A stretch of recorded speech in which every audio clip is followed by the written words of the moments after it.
All right, good.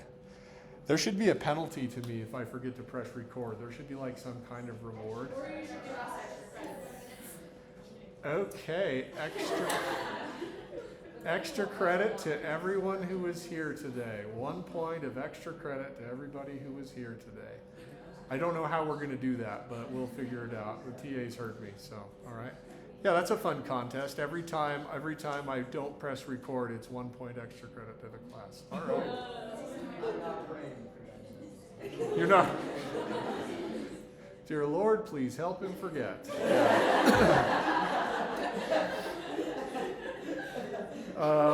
Yeah, okay.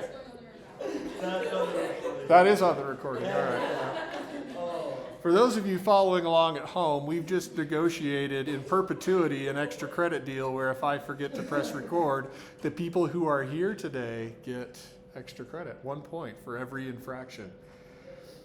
I feel good about that. Now somebody's going to send me an email. Dr. Price, I'm having a really hard day. Could you just, forget to press record for all of us? I got you. The evaluations this time are going to be Sky high evaluations. All right. All right. Well,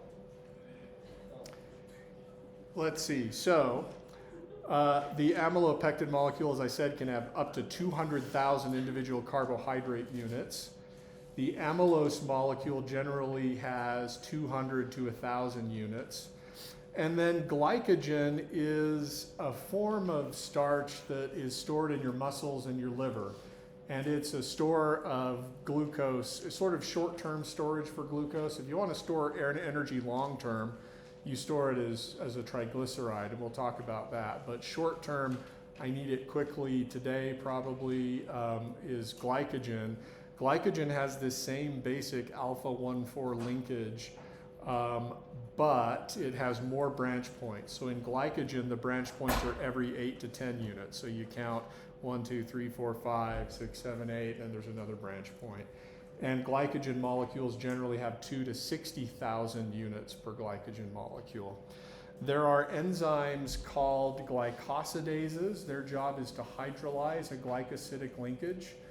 And we'll talk about these in just a little bit. We won't do mechanisms really, but there are things called alpha amylases and beta amylases. They chew from different ends of the carbohydrate chain, clipping off 1 or 2 or 3 carbohydrates at a time. And this begins in your saliva, continues in your stomach, and then the individual monosaccharides get absorbed through the small intestine, and then go into your bloodstream and then get delivered to wherever, diffused to wherever they need to be.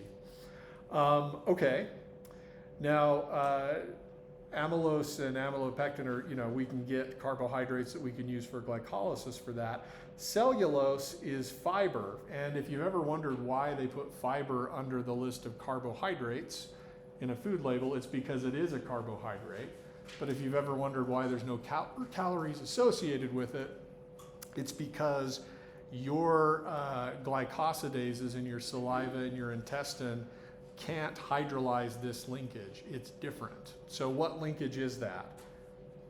We'll start looking at this carbon, which is 1, and that carbon, which is 1, 2, 3, 4. So what's the configuration of anomeric carbon 1? Is it alpha or beta? Beta. And again, just to review, you can tell that it's beta because if you look at the C5 stereocenter, that's a D sugar. The C5 stereocenter has which I'll highlight in orange, has this hydroxymethyl group up. And the oxygen at carbon 1 is also up. They are cis to each other, and therefore that is beta. So this is a beta 1,4 linkage. And you can see, therefore, because amylose has different configuration at the carbon 1 stereocenters, but not the other stereocenters, what's If these were presumably all the same length, what would be the stereochemical relationship between amylose and cellulose? Different at some but not all stereocenters. What's the right word for that? Is it an enantiomer or is it diastereomer? Diastereomer. That is, it has different chemical and physical properties. So cellulose is used in plant cell walls. And I don't know a lot about plant biology, so I'll have to defer to my colleagues from plant and wildlife sciences. But basically, you don't make enzymes that can hydrolyze this linkage. In some of your gut microbiome bacteria do, but not a huge amount. And if you're a cow, you have multiple stomachs that recycle this stuff multiple times and give bacteria plenty of time to break apart cellulose into its component carbohydrates. But for us, not so lucky. And so fiber cellulose just sort of runs through us instead of us being able to gain glucose molecules from it. It's interesting then what a big difference one stereocenter can make, right? If it's alpha configuration, you got starch, starts to taste sweet in your mouth. If you went home, did anybody go home and do the saltine experiment? I didn't, I just go straight for the sugar. Why am I gonna waste time, right? But you could also try it with grass or leaves, swish those around in your mouth for a while. Or I suppose you could do lettuce. Lettuce, but same thing, right? Does lettuce start to taste sweet? Oh, it just continues to taste like lettuce. And this is why we put like salad dressing and other things on salad instead of just eating the lettuce, right? All right, okay. So the point here is a small detail makes a huge difference. You can get nutrition from one. Fiber is good for you and it's essential for gastrointestinal health and helps with a bunch of other things, but you're not getting a lot of carbohydrate calories off of cellulose. And this allows spiritual connection 1 for the day. Alma 30, oh brother. Okay, it's doctrinal mastery. You guys are in it. 30, what is it for? By small and simple things or great things brought to pass? No? Okay, we'll just all look it up together. We don't have to. 37, like 4 or 5 or something. 6 and 7. All right, that was embarrassing. I did know it somewhere, but I'm not, yeah, anyway. Somewhere in Alma. I got Alma, right? Yeah. So this is, I believe, where Alma's telling his son Helaman that the brass plates are important and they're part of God's plan, and uses the example of the Liahona and how such a small object with small needles could still direct them in the wilderness. This is an example at the molecular level of how a small detail makes a big difference. Another example of small details making a big difference, and I'm not claiming that amylose is essential for your salvation. I mean, it does help you live, so that's good. But another interesting thing, small details making a big difference, have to do with blood types. So what do you know about, and I know there's multiple types of blood typing. The one that I know, that I understand at a superficial level, is the ABO system. So what do you know about that and that blood typing? Do you know what your blood type is? Yes. Okay. Maybe you don't, that's okay. If you haven't spent a lot of time in the hospital, you may not know.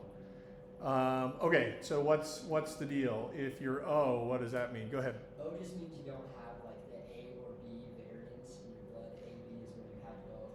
The negative or positive also denotes whether you have a specific, I don't know what it's called. I don't know the term. Right, there are various, they're called antigens. That's kind of like another one, but Yeah.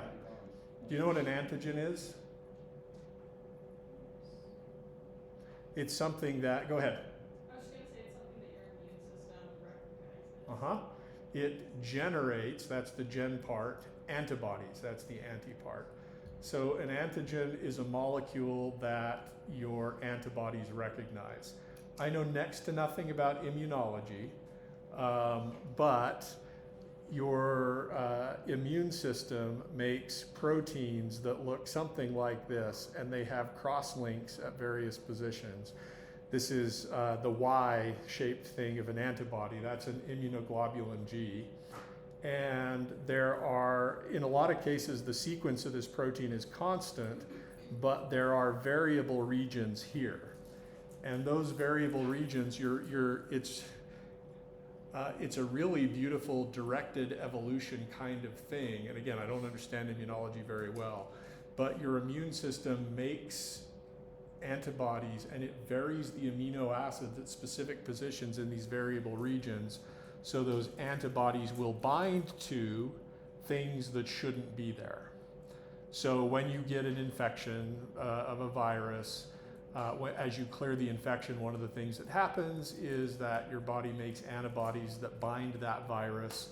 Those antibody binding the virus can help eliminate the virus from your system through various mechanisms.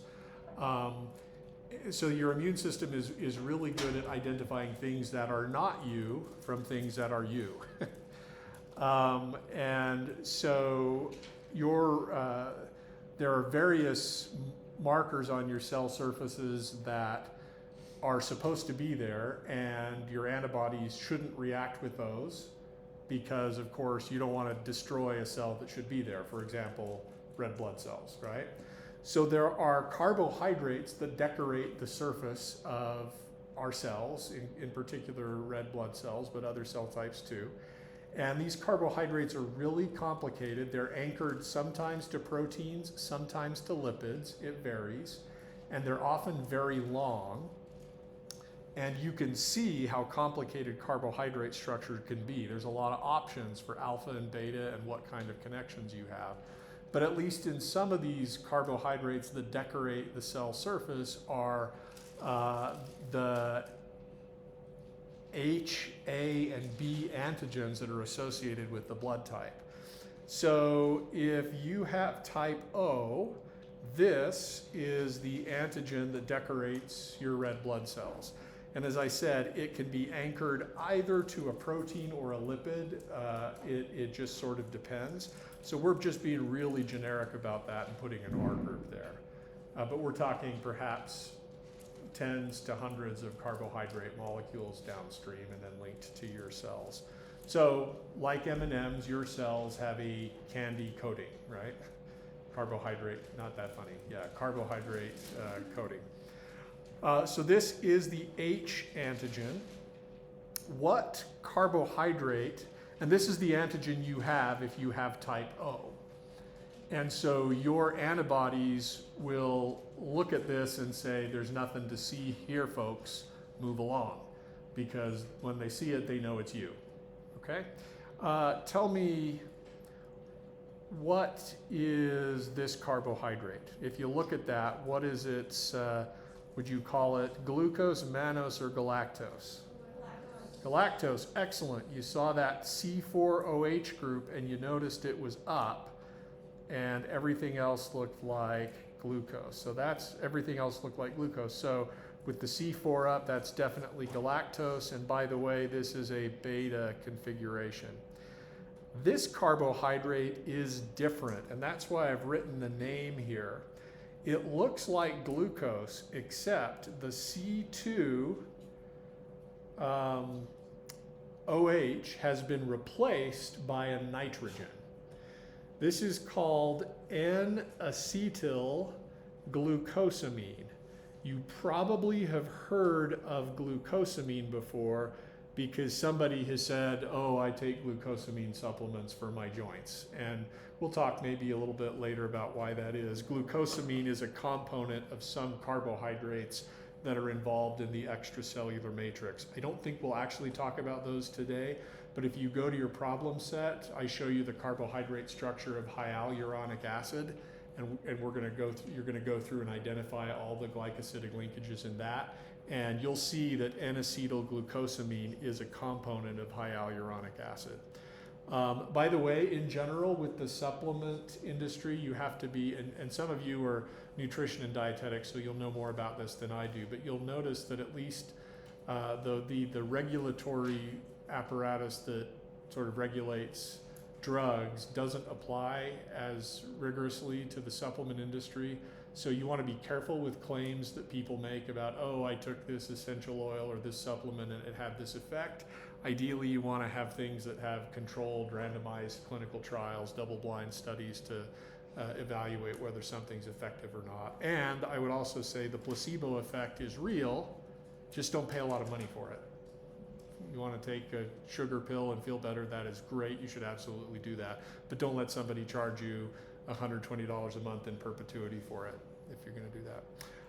Okay, so this is N-acetylglucosamine. It's called Glicnac.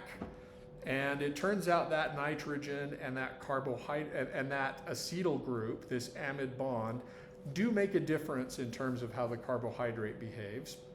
How about this one? What's this one? Galactose again, good. And we sometimes abbreviate sugars as GAL, G-A-L for galactose, M-A-N, man for mannose. I didn't expect there to be gendered overtones to that, but suddenly there are, so whatever. And then GLIC for glucose. Abbreviation for N-acetylglucosamine is Glicnac. And then the last one is this weird sugar that I think I showed you last time in human milk oligosaccharide. It's L-fucose. And it has opposite configuration that you would expect for a D sugar. That's why it's an L sugar. If you come to carbon 5, I believe we said that, now I'm going to get it wrong, shoot. For carbon 5 of like galactose, if we had to assign stereochemistry at carbon 5 of galactose, let's see, the oxygen is group 1.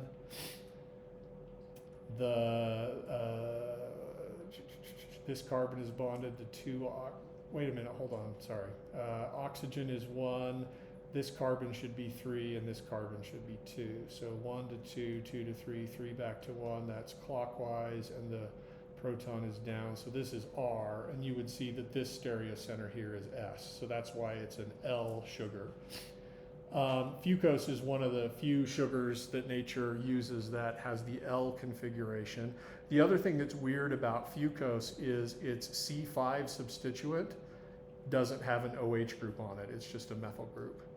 But this is the O antigen, and this core structure is present in any blood type. The other blood types just add more to it, which is why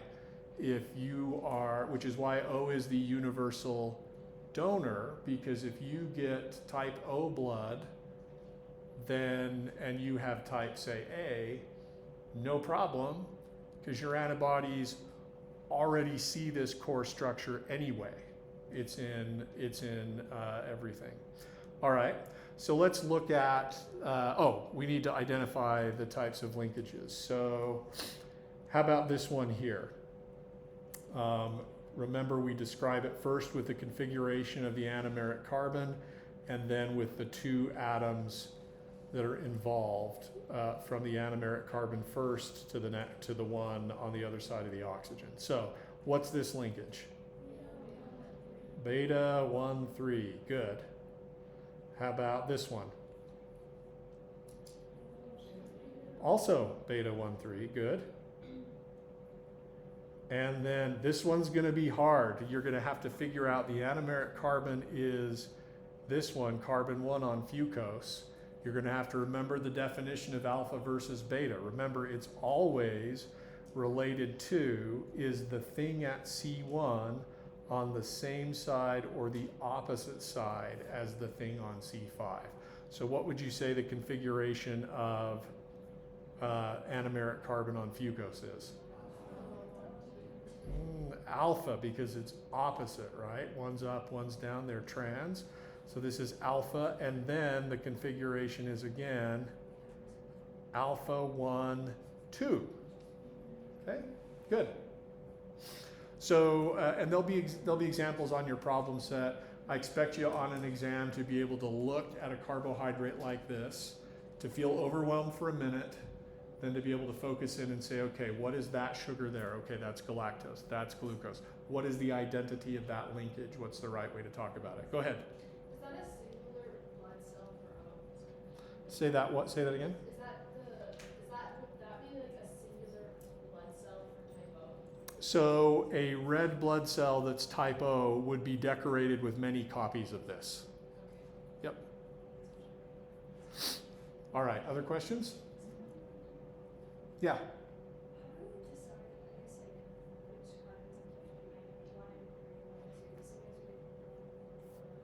Yeah, how do you decide which carbons it's in between? Start by finding the ring oxygen and finding the anomeric carbon. That's the carbon that's going to be bonded to two oxygens. Either one's going to be an OR and the other's going to be an OH, or they're both going to be ORs. For all of the carbohydrates we've been dealing with so far today, they all begin on carbon 1. You'll see a carbohydrate a little later today where the anomeric carbon is carbon 2, but you're basically going to give it the lowest number you can. And I'll show you an example where the anomeric carbon is carbon 2, but those are the only two you'll encounter. So you start counting from there, and you go around the ring, and you go all the way to the end as high as you can go. These carbohydrates all have 6 carbons. There are some, like ribose, that's involved in DNA that only have 5. But the ones you've learned so far are all 6 carbon sugars. So yeah, one of the things you can do before assigning glycosidic linkages is just quickly go through and number the carbons by finding the ring oxygen and then finding the anomeric carbon and then just numbering around the ring like that. Does that help? Okay. Once you've done that, and remember, let's just highlight all the anomeric carbons in blue. Once you've done that, decide whether each anomeric carbon is alpha or beta. And you'll do that by comparing its orientation relative to whatever's on C5. So in each case here, I'm looking at C5 and I'm going, is this on the same side or opposite sides as this? If it's the same, it's beta. If it's opposite, it's alpha. So for these first 2 carbohydrates, that's why we called it beta. For this other one, again, it should still be beta. And it's only this one here where the C5 substituent is pointing down and the oxygen is pointing up. It's only there because they're opposite that we call it alpha. So if you can number the rings right and get alpha and beta right, then you just have to follow the connection through and see what's connected to what. Does that make sense? Okay. Others? Yeah. So why do you decide, okay, I understand what alpha and beta means at this point, but with the L-fucose and lactose, Yeah. glycosidic linkage, Yeah. why do we look at the L-fucose molecule rather than the galactose molecule? Right. Good question. Why do we look at L-fucose instead of galactose? We always summarize glycosidic linkages starting with the anomeric carbon. So notice that the carbon on galactose is attached to only 1 oxygen, whereas the carbon that's involved in this linkage on fucose is attached to 2. We tend to talk about sugars starting from what they call this may not make a ton of sense. We talk about sugars, carbohydrates from what we call the non-reducing end to the reducing end. That doesn't sound like it makes any sense at all. Let me just try to illustrate with a simple disaccharide. This will be just cellobiose, which is 2 glucose molecules linked together via a beta 1,4 linkage. And here is the hemiacetal. Notice that this carbon on this end of the sugar, it has this sugar on the left has an anomeric carbon, but the functional group that anomeric carbon is involved in is an acetal. In contrast, this one is a hemiacetal because one of its oxygens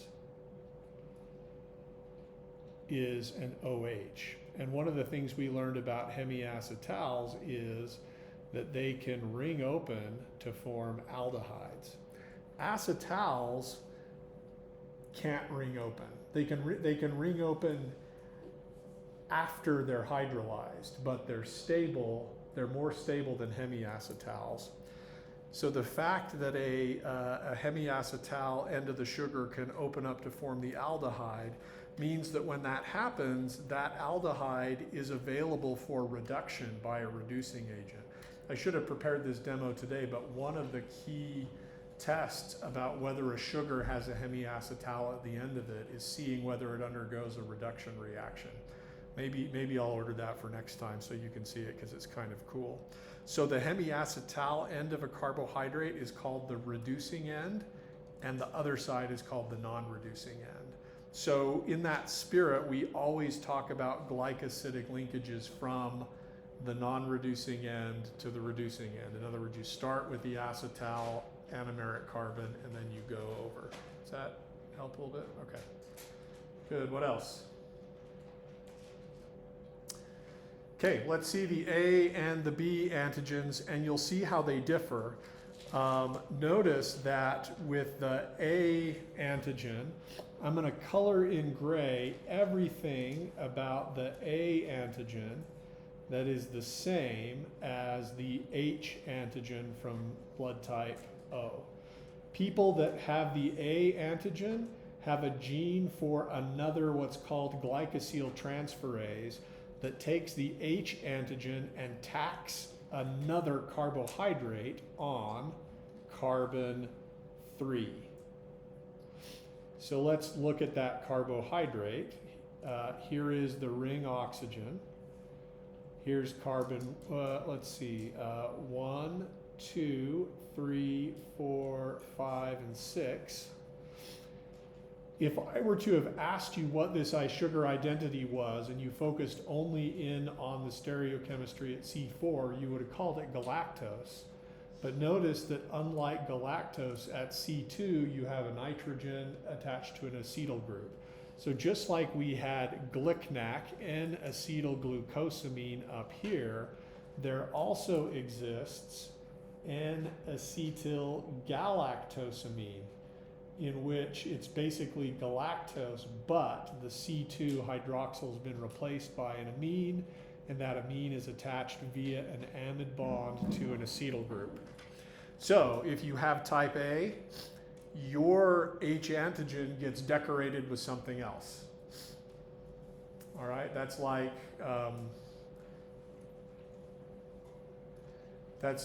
at our house when we tell the children to clean up the kitchen, and we have how we want the kitchen to look, which is the O and the H antigen, and then some child comes along and decides that it would be better for everybody if we just left the air fryer on the counter all the time, so you wouldn't have to be taking it in and out of the pantry. And so this is the air fryer, which is left there by that child to sort of help us out, right? So if you have type A, you have an enzyme that decorates the H antigen with one more. What is the nature of that linkage? Is that alpha or beta? Alpha, and you can tell because it's on the opposite side. The C1 substituent's on the opposite side as the C5 substituent. So we would call that linkage alpha 1,3. Good. Now, small and simple things indeed. Look at the B antigen. And I'm going to color in gray, again, everything that's identical to the H antigen from type O. What's this sugar and what's the linkage? That's galactose. And what's the linkage? Alpha 1,3. The only difference between B and A is this OH group versus this N-acetyl group. And so if you have type B and type A shows up, your antibodies know, hey, that doesn't belong here. And that can cause blood clots and death. If you're type B and you show up and somebody shows up with the O antigen, your body's like, hey, no problem. And of course, not all of us I mean, there's some genetics involved too. So my dad is blood type O, and my mother is, I forget, I want to say AB. So by definition, my blood type is A, so by definition, I've got A and O. And so my body makes the O antigen and then decorates it with the A antigen. I don't know whether that means all my antigens are A or whether I still have some of the H antigen. I guess we need to look that up. If you have type A, does that mean you still have some of the H antigen and only some of the A antigen? We can look that up at some point. It's not important. But if you're type A or type B and you see the O antigen, no problem. If you're type AB, you're great because you're the universal acceptor. Somebody shows up with type B blood and your body says, no problem, we see that all the time. Type A blood, no problem, we see that all the time. Type O, yep, no problem, we get that all the time. Yeah? So for type A B blood, would that just mean that they both have both? Your blood cells are decorated with both. The way glycoside synthesis happens in the body, you're going to learn that DNA, RNA, and protein synthesis is templated. There's an information, there's a code that says what's supposed to go where. Carbohydrate synthesis is not really templated. It's just governed by the availability of the starting materials and how much of the enzymes that you have around. Now, we're not going to talk about enzymatic carbohydrate synthesis in a lot of detail, but all of this means is that if you're type AB, your body has the enzymes that will make both of these linkages. And so your red blood cell should be decorated with both somewhat randomly. Could they share, like, could one blood cell literally I think so, but could one blood cell share both A and B antigens? I think so. I don't know if that's right or not. Yep. Okay, so be prepared to look at carbohydrates that are funny and weird, and just focus in, identify the anomeric carbon, identify the ring oxygen, identify the glycosidic linkages. You'll have some practice for that on the problem set, and maybe some other fun practice for it on the exam. Yeah, go ahead. Does the carbon 5 or carbon 6 ever change directions? Does carbon 5, carbon 6 ever change directions? I'm sorry, say that. So What do like you mean? when we were looking at the what's it called? This one? No, the one where we changed it to, we left it as alpha because they had two opposite. Oh, yeah, fucose. Yeah, there we go. Yeah. So the stereochemistry at carbon 5 for most sugars is D or R. It has the R configuration. A D sugar at C5 has the R configuration. Fucose is an L sugar. So fucose is one of the few that are L, and that the C5 will have a different configuration. So will it usually be alpha or beta based on just the but occasionally they can change based on the carbon 5 and carbon 6. So the best way to always get it right is to compare the bond between 1 and whatever it's bonded to, and the bond between 5 and whatever it's bonded to.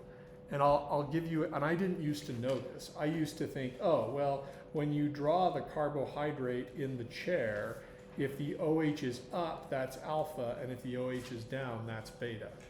But imagine that I choose to draw glucose like this. Ew. I don't actually think I can do this. Maybe I can.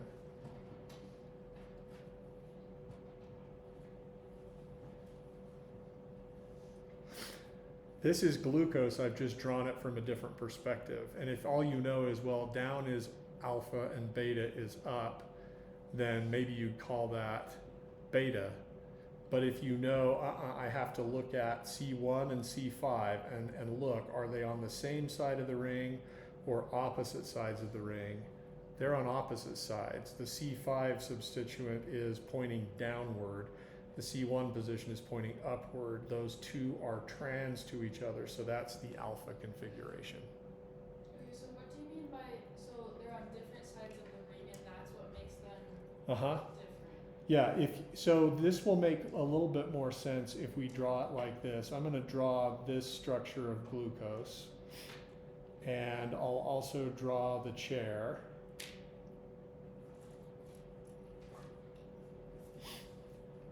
And I'll draw the chair in the way that we typically do.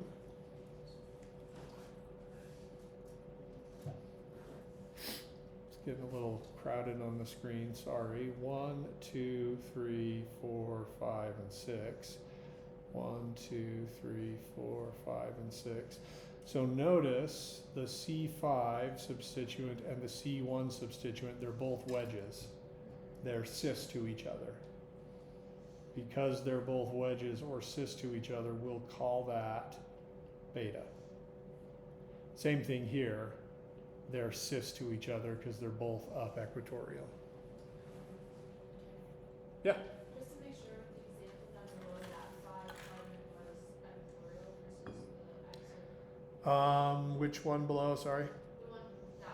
Yes, this is an equatorial down carbon. Yep. All right. So yeah, be prepared to see some crazy carbohydrates and focus in on what you know and what the linkages are. Go ahead. When you do fructose, do you do 2 and 5, or is it still? With fructose you do 2 and 5. So here is the structure of fructose. I'll just draw this.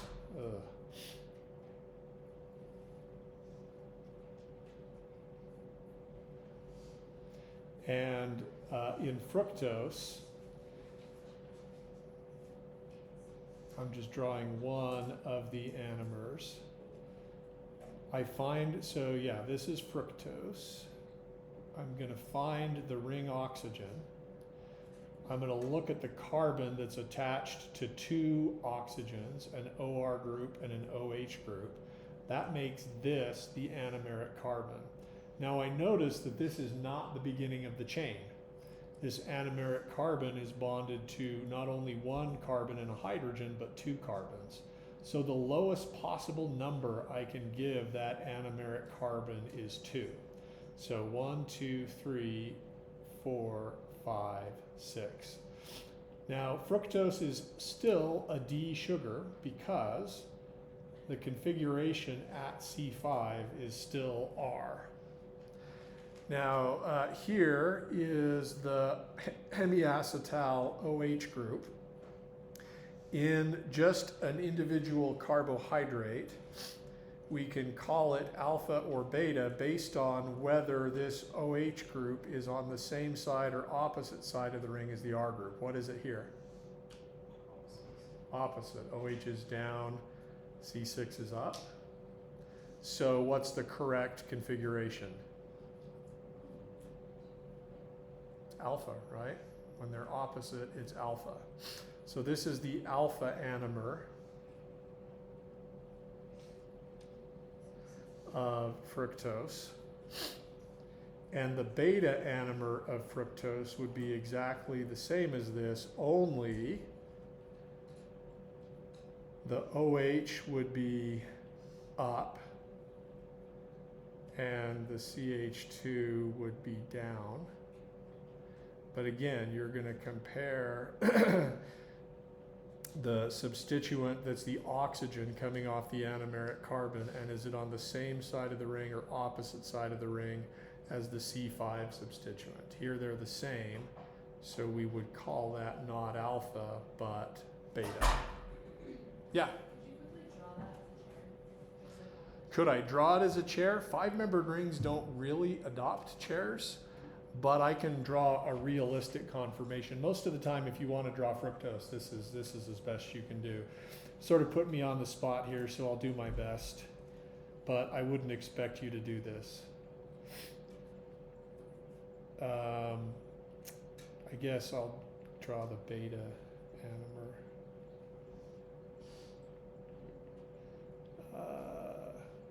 So this is sort of a pseudo, Joshua, come on. You ever talk to yourself while you're doing stuff?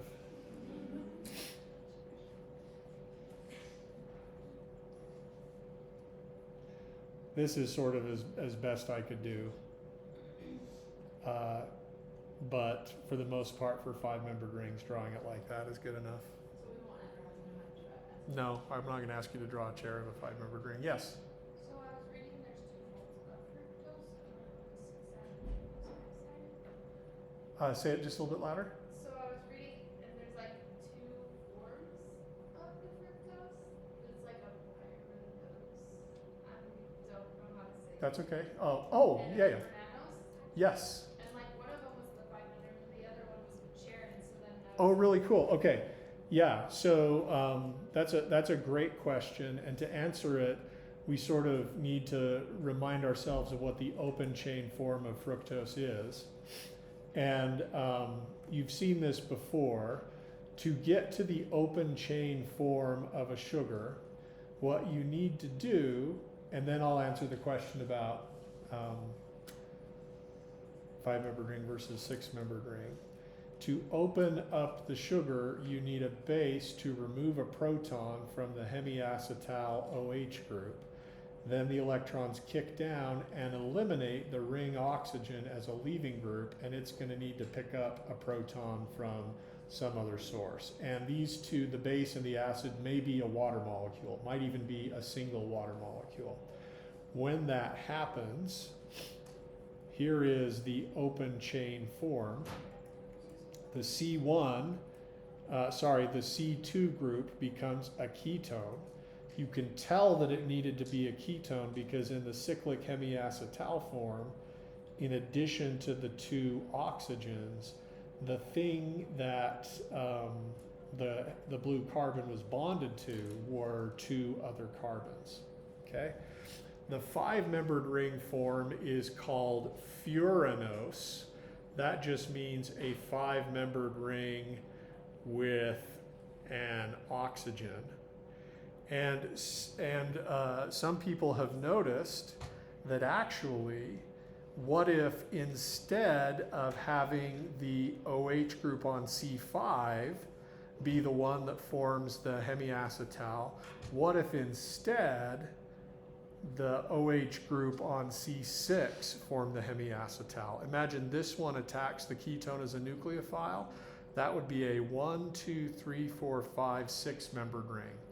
So a 6-membered ring form is called a pyranose form. I'm not going to require you to draw the pyranose form of fructose, but where it comes from is the C6 hydroxyl does the attacking to form the hemiacetal.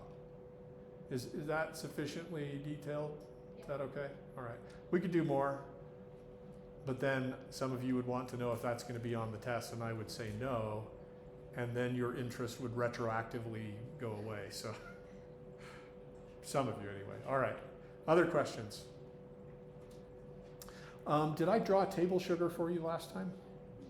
Did we draw that? Okay. I'm trying to remember exactly where we got to. Nope. Still. Well, that's sad. I thought I drew table sugar. Oh, there it is. And we talked about how it's alpha on one side and beta on the other. Okay, good. All right, that's fine. Other questions or concerns you have about carbohydrates? Yeah. Actually, I do have a question about that. Okay. In this case, is it alpha on one side, beta on one side, because fructose has an anomeric carbon? Exactly. Yep. Yeah, so why do we need two designations for sucrose? I didn't actually know this. I had to look it up. In sucrose, I did know that in sucrose, the carbons on both sides of the glycosidic linkage are both anomeric carbons. That's pretty rare for a carbohydrate. Usually one side's the anomeric carbon, the other side is just an OH group. But sucrose is unique in that way.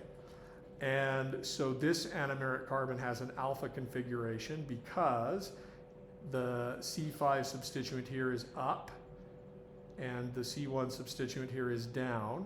Opposite sides means alpha. But if you go over to fructose and look at C5 versus C2, they're on the same side. They're both dashes, so that should be beta. So yeah, the correct name for this is alpha 1, beta 1. And to be complete, you would need to have the name glucose here and the name fructose here so that it was clear which one you were referring to. Because sucrose doesn't have a hemiacetal, sucrose is called a non-reducing sugar. And you can actually do the experiment I maybe will order for next time for a demo if they can do it. It works with glucose. It does not work with fructose because fructose is a non-reducing sugar. Follow-up question, go ahead. Yeah, why is it beta 1 instead of beta 2? You were exactly right, should be beta 2. Gaslighting, right? Sorry about that. Others? Yeah. What do you mean by non-reducing? A reducing sugar is one that has a free hemiacetal on one of its ends, and that hemiacetal is in equilibrium with its open chain form, which is an aldehyde, and the aldehyde can be reduced by a reducing agent like a silver salt. And when that happens, the aldehyde gets reduced, I'm sorry, let's see. I got it exactly backwards. The aldehyde can reduce a silver salt to become silver metal, and in the process, the aldehyde becomes a carboxylic acid. So the aldehyde is a reducing agent, and therefore a sugar that has a hemiacetal in equilibrium with an aldehyde is a reducing sugar. What I meant by non-reducing sugar is if you look, neither the glucose part nor the fructose part of sucrose have a hemiacetal. In both cases, on either side, this is an acetal linkage. There's no OH group. So they're not in equilibrium with an open chain aldehyde form, and they can't be reducing agents. Does that mean that it won't form longer chains? Will sucrose form longer chains? You would need to add a reducing sugar to get that to happen. That's a pretty insightful question. So when you caramelize sugar, what happens first before any of the linking of sugars is that sucrose falls apart into fructose and glucose. Individually, those are both reducing sugars because they're both hemiacetals. Then they can start to form longer chains. So it mostly wants to form bonds between the blue carbons. That's right. All glycosidic bonds involve, all glycosidic linkages must involve one anomeric carbon. Yep, at least one. Okay, that's good enough before the break. What we will do after the break is we'll start in on, so you got sugar in your blood and it gets inside your cells, what happens next and how do we get ATP? All right, so let's take a break and then pick up, if you didn't, pick up the glycolysis handout because we'll be referring to it.